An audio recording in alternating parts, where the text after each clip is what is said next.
Okay. Bigyan niyo ako ng lalaking bisitang single at walang kasintahan. Ito po ba si Sandy? Ay, iba to. Ate, bakit nakahuwad to? Ayusin mo. Okay, ayusin mo muna.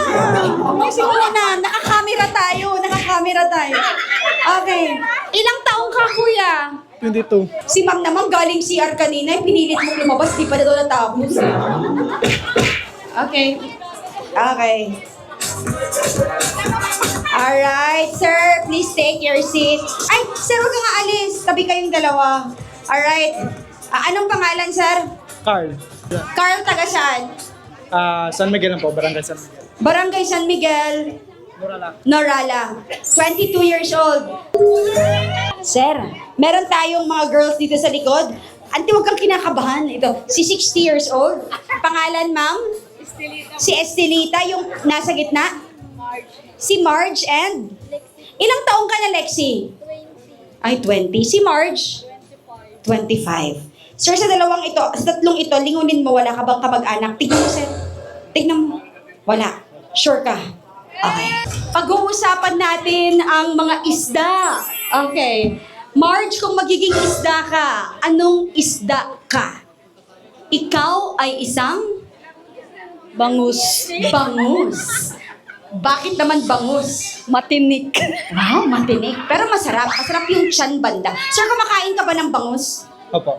Anong pinakamasarap na part ng bangus para sa'yo? Lahat po. Lahat. Naku, Marge, lahat na. Para naman kajismosa. Okay. Kung bangus si Marge, ikaw anong isda ka? Ikaw ay isang? Tilapia. Ako siya lang din yung natawa. Tilapia. Bakit naman tilapia? Dahil? Masarap man yun isog ba, ma'am? Ay, willing magpasugba. Ito, Meta. Masarap ba? Yes, ma'am. Ngayon pipili ka kung anong isdang bibingwitin mo.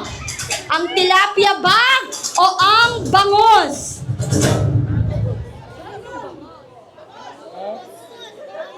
Magdesisyon ka. Sinong gusto kay bangus? Sinong gusto kay tilapia? Kailangan niyang pumili. Dapat may isa. Okay. Isdang? Sabi mo sa akin, kuya. It's madlang people to magde-decide, nahihirapan siya. Tingnan natin kung malakas ang palakpakan kay bangus. Palakpak! How about ang palakpakan kay tilapia? 1, 2, 3, and... Okay.